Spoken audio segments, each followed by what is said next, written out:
When we return to our planet, the High Court may well sentence you to torture. He likes movies, we like movies. Septum Sin versus the world. Septum Sin versus the world. Septum Sin versus the world. Septum Sin versus the world.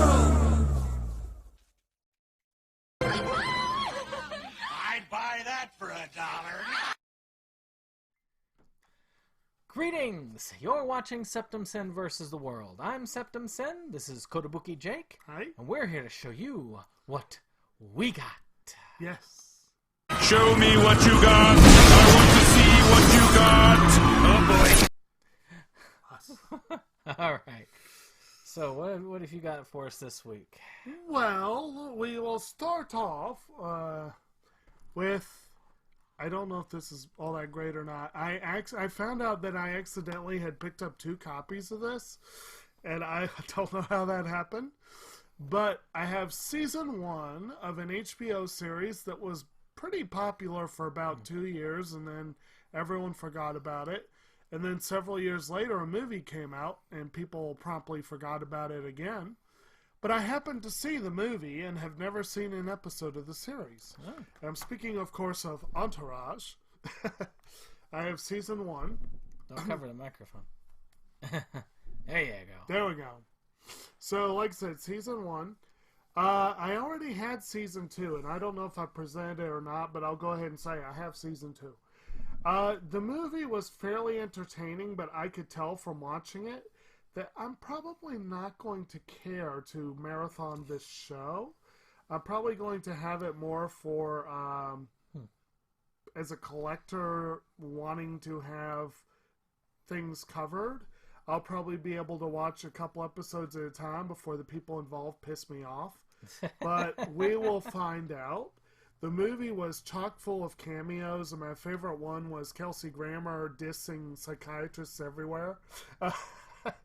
But the show is supposed to be chock full of cameos too. It's basically about this Hollywood star and his entourage of hanger-ons, and Jeremy Piven plays the agent from hell, who's actually really good, but he's like a amoral asshole, supposedly, and he certainly was in the movie. So yeah, I'm glad I got it. I'm glad I only had to pay $1 or so for the season. Yeah. Well, my first, this is Criterion month.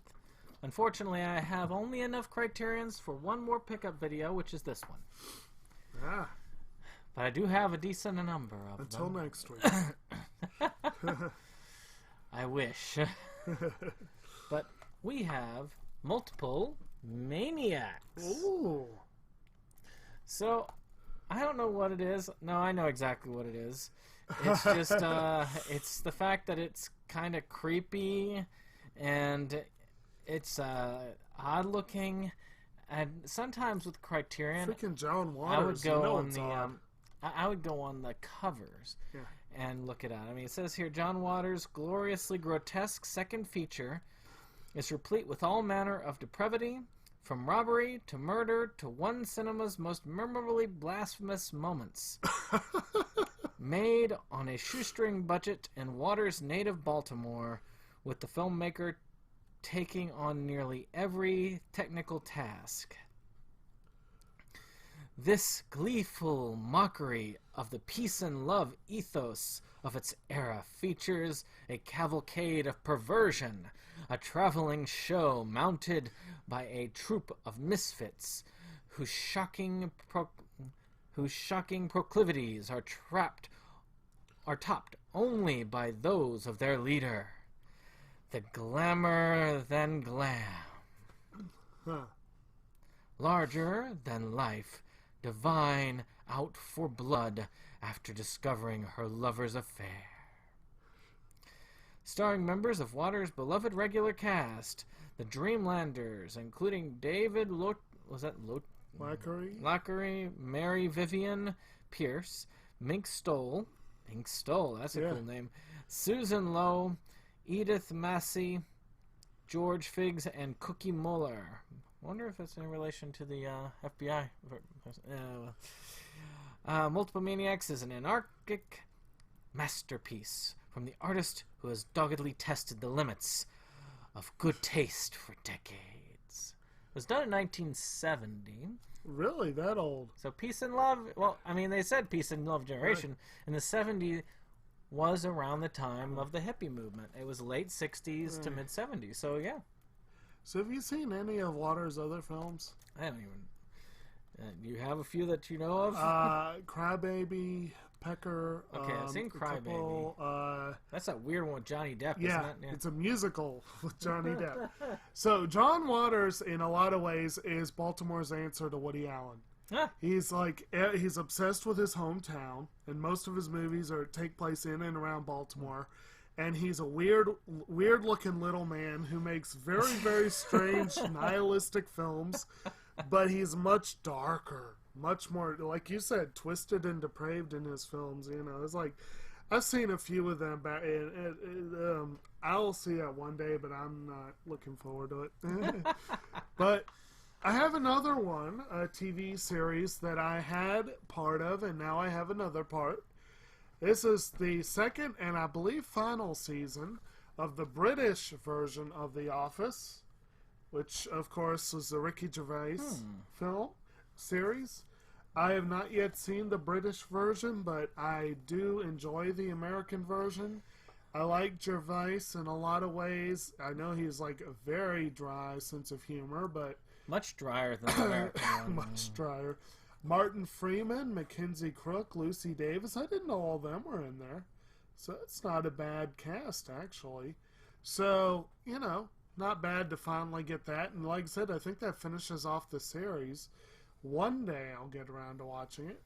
That's one I've actually seen. Yeah. Yet I've not seen more than a few episodes of the American version. Right. Alright, so... And it gets really dark in the later season. I bet. So, this one is one I know you know. Ah, yes. Which, Much better edition than mine. which is I believe you showed it to me. Yes. Isn't it an Oscar winner? I believe so, yes. Which is My Man Godfrey. Which Carol Lombard and William Powell dazzle in this definitive screwball comedy by Gregory LaCava. A potent cocktail of romantic repartee and social critique. Irene, an eccentric, wealthy Manhattanite, that's a word for you, wins a society ball scavenger hunt after finding a forgotten man. An apparent down and out drifter. At a dump, she gives him work as a family butler and soon falls head over heels for him.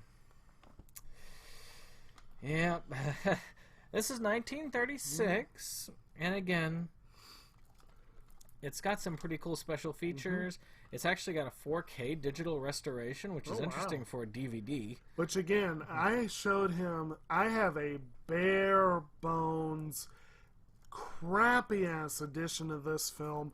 I wanted to upgrade it anyway because the visual transfer sucked. So I'm sure it looks much better in 4K. They have the radio theater adaptation of the film. Right. Newsreels, outtakes, which is always fun when you get a film that early on. And at least a couple of features. And of course an essay. Of course. So, next up. I'm sorry. We actually have a few films that I got new from the library, which is always nice when people donate brand new stuff. I like it. This one, if memory serves, I think this actually was an Oscar nominee for original song. I think. But it was a movie called Country Strong, which features Gwyneth Paltrow, Tim McGraw, Garrett Hedlund, and Leighton Meester. And basically, if I recall correctly, features Paltrow as a Okay, as they describe her here, a fallen, emotionally unstable country star. That sounds appropriate. She gets involved with a younger singer-songwriter played by Garrett Hedlund. Her manager slash husband slash total-round dick, if I remember correctly, is played by Tim McGraw. And you've also got Leighton Meester as another character in the film. Wow, this is produced by Tobey Maguire. I didn't know that. Almost reminds me of A Star Is Born. In some ways, yes. I think Tim McGraw is an underrated actor. He's actually really good. And Paltrow is she's kind of weird. She was overrated and won an Oscar for it. And ever since then, she's been underrated because everyone hates that she won an Oscar. But overall, this is actually a pretty good film. It's not great. It's interesting. Like I said, it did have a pretty good song. I think it was called Country Strong was the one that was actually... And this also features a music video for a song A Little Bit Stronger by Sarah Evans. Sarah Evans is awesome, so I look forward to that. This actually has more bonus features than most of the stuff we've been looking at. It's kind of sad. I've got 2 Criterions right here. Oh, you know this will get a Criterion one Well, day. of course, not a lot, though. But I agree, but they're decent. But yeah. But this was actually, it was like $1. So for $1, I definitely got my money's worth. So my next one, I gotta look and see what it is called The Rules of the Game. Ooh. Le Règle du Jeu. So you can see that there. It's a rather cool cover, It isn't it? is a cool cover. And it's a hefty one. And it's a good movie. I mean, feel the weight on that. Well, I know. I've looked at that one. That, 1939, 2 disc. considered one of the greatest films ever made. Yes. I'll be the judge of that. The Rules of the Game by Jean Renoir is a scathing critique of the corrupt French society, cloaked in a comedy of manners, in which a weekend at the Marquis' country chateau lays bare some ugly truths about a group of haute bourgeois acquaintances. A foreign film! Oh, the evening is saved! I like French films, pretentious, boring French films. I like French films. 3 tickets, s'il vous plaît. Ow. It's got a tumultuous history. It was subjected to cuts after a violent response at the premiere in 1939, and the original negative was destroyed during World War II. It wasn't reconstructed until 1959. That version, which has stunned viewers for decades, is presented here. I didn't know that. So, again, Renoir and I have a bit of a past. The last one I watched, gosh, what was it? Was it A Knife in the Water? Was that his? No, that was It was the other something. guy. Polanski, I can't think of what the... Are you thinking of Le Grand Illusion? Yes. Was really, really, really boring. So, we'll see if I can do better with this. I have not yet seen Grand Illusion, but I have to say, I have seen this. And I actually really, really liked it. I actually really enjoyed it. It's got a lot of special features. Yeah, I know. I think this one tops Country Strong. Oh, yeah. But they don't have a music video by Sarah Evans. That is true. Oh, man. But yes, I actually genuinely enjoyed that, and I am looking forward to one day seeing it again. I still need to see Grand Illusion. But anyway, a film that has got nowhere near the level of praise of pretty much anything Renoir put out is a film that I also picked up brand new at the library for like $1. And this is the comedy classic Along Came Polly. Oh, I love that film. You do? Okay. Well, you got Ben Stiller and Jennifer Aniston. You also got Hank Azaria, Deborah Messing, Alec Baldwin. And a ferret. Philip Seymour Hoffman, the late, great Philip Seymour Hoffman. What's that? And a ferret. And a ferret. Oh, yeah. You see, there's the ferret right there. It's also on the front cover. Oh, he is, yeah. Well, you know a ferret's awesome when it gets the front cover. Is this as cool as Arthur the Cat from... Was it the The Spirit. It's a very fun film. Yeah. Anyway, trying to see who else. Oh, produced by Danny DeVito, among other people. Yeah. So, is it his usual level of pitch black comedy? Yeah, but actually, no, it's not nearly as pitch black as you would expect. It's kind of fun. I used to like to watch it back to back with something about Mary. Right. Yeah. This one actually has a fair bit of special features too. I don't know how good they are, but there's a fair number of them. But I heard very mixed things about this. I know the critics hated it, but I know a lot of people that actually enjoyed it. So Okay, I'm one looking of 'em. forward to it. Yeah. All right. That poor microphone. You just probably shocked the whole audience there. Sorry. So here's one that I know we covered on Inside Movies Galore. Uh-huh. I even got this version for it, but then it was back ordered, and I didn't get it in time. Oh. And that is Silence of the Lambs. Oh, very nice. I had to get this when it came out, Yeah. but all the stores, when I was trying to find it, were out. I had to order it online. It is a cool edition, Yeah. and it is one that was needed. The one I had was the Silence of the Lambs 2-pack with Hannibal. So this is definitely a better Right. edition. I mean, 4K it's got, restoration, yeah. got a lot of cool stuff going on. And of course, for those of you who don't know what Silence of the Lambs is, tough luck. No, just kidding. You just crawl back under that rock.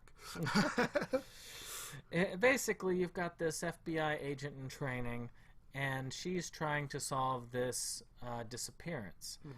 And there's a lot of similarities between this and another set of killings by a creepy man by the name of Dr. Hannibal Lecter, played by, of course, our favorite person, Anthony Hopkins. So, Oscar-winning role where he somehow won Best Actor for about 27 minutes of screen time in a 2-hour movie. and it was a memorable performance. It I was. swear that is the performance that made his career. Oh, yeah. Were you with us when we did this one? When you covered that, When we covered the Sunside Movies Galore? I think Because so. we followed it. We did Manhunt, and then we did this. We followed. It them might have back been to right back. before I joined. But would- we were really building up for it. And if you haven't, you need to check out both the Manhunt and Silence of the Lambs, which are both different tellings of the same story. Right. Very different tellings. So they're both worth watching. They're both worth checking out. And if you haven't gotten a copy, go do it. I was late to the party too. I can't really say, but See, I need to look at this. I want this on principle, and it has some great stuff. But the thing is, I actually have an edition that has a lot of special features, and I don't know that they're all on here. hey, But the one thing is, I don't think the video transfer on mine is all that great, so it might be, I don't know. while you're doing yours, I'll see if I still have my copy of the old one. Okay. I can do a comparison. One that is not brand new, but I saw this and I was like, I kind of have to have a look at this. This actually might be brand new. Okay, there's no plastic cover, but the strip is still intact. It's the George C. Scott rendition of A Christmas Carol. Seems appropriate since it's July. Clive Donner film. Donner Party, huh? Yes, exactly. 1984. There you go. But yeah, you can tell on the cover, he looks so cheerful. But George C. Scott as Ebenezer Scrooge, obviously. This is another one where I'm pretty sure you know the story. Maybe. No, never. But it's I really don't have a huge number of these in my collection, and there's so many versions. So I saw that and I was like, I gotta do it. George C. Scott's a pretty good actor. He has had some notable roles, and I look forward to seeing that. Let me see. Ah, yes, good one. Okay, All right, I know I have it. what are you looking for? My Silence of the Lambs. I know where it is. Are you sure? I'm never sure, but I can't get up. There it is. There you. Yep. Which I'm sure if you compare these two versions. Well, this is a maximum movie. So what do you think? Do you think that? I love that movie cover that they did. So what do you think? Was this a good upgrade? Yeah, there's freaking no bonus features at all on here. But Plus you get it has. Hannibal. Well, I was gonna say. Plus it has Hannibal. Hannibal was unfortunate. All right.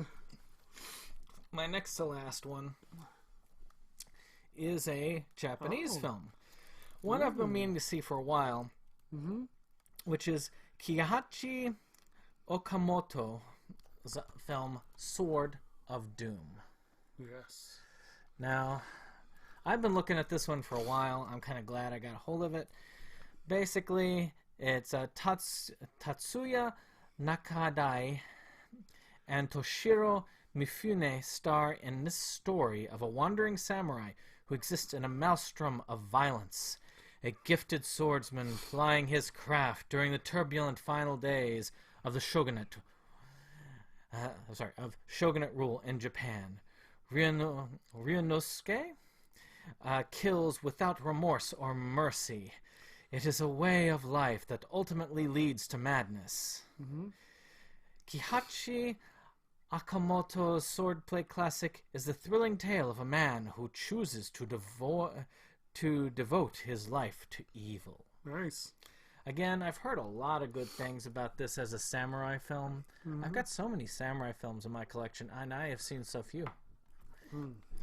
I don't know why. I think it's because it's the same thing with westerns, and they're very similar. In a lot of ways. And I get bored with westerns very easily. So I also get bored with samurai films really easily. And same thing with samurai anime. I drag my feet, but I will see it. Yes, I will. But I also have a giant Zatoichi collection that I need to watch too. You do need to watch that. I need to see if that's still around, and I might get that on sale. Anyway, speaking of multi-film collections, my last one is a multi-film collection. And it features A Christmas Carol. But it's a different Christmas Carol. This one is a 4-film collection, and it features a 1938 version of A Christmas Carol with Reginald Owen playing Ebenezer Scrooge. I also have Christmas in Connecticut with Barbara Stanwyck. It Happened on Fifth Avenue with Charlie Ruggles, Victor Moore, Don DeFore. And then The Shop Around the Corner with Margaret Sullivan and James Stewart. Boy, that just smacks of a wholesome family Christmas I know. right there. But actually, the funny thing is, I don't think I ever heard about The Shop Around the Corner until I had a patron looking for it at the library, and I was unable to find it for them. But then I was like, when I saw it in this collection, I'm like, well, that right there, I got to get it. But all of these are films that I do not believe I've seen any of these.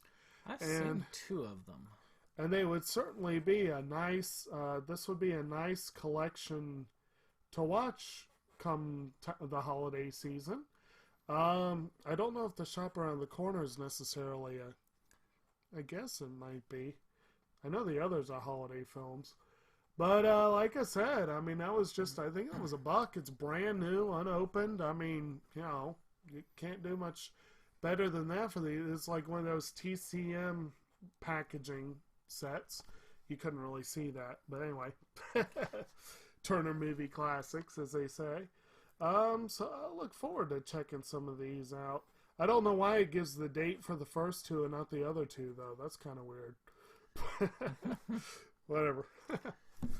Well, my last one is one that's special.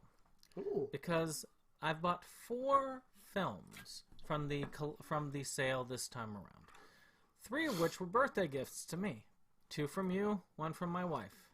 But I've already shown those. I was only able to afford, because funds are very short for me, I was only able to afford 1 film for myself out of my own money. And that is the classic War and Peace, Ooh.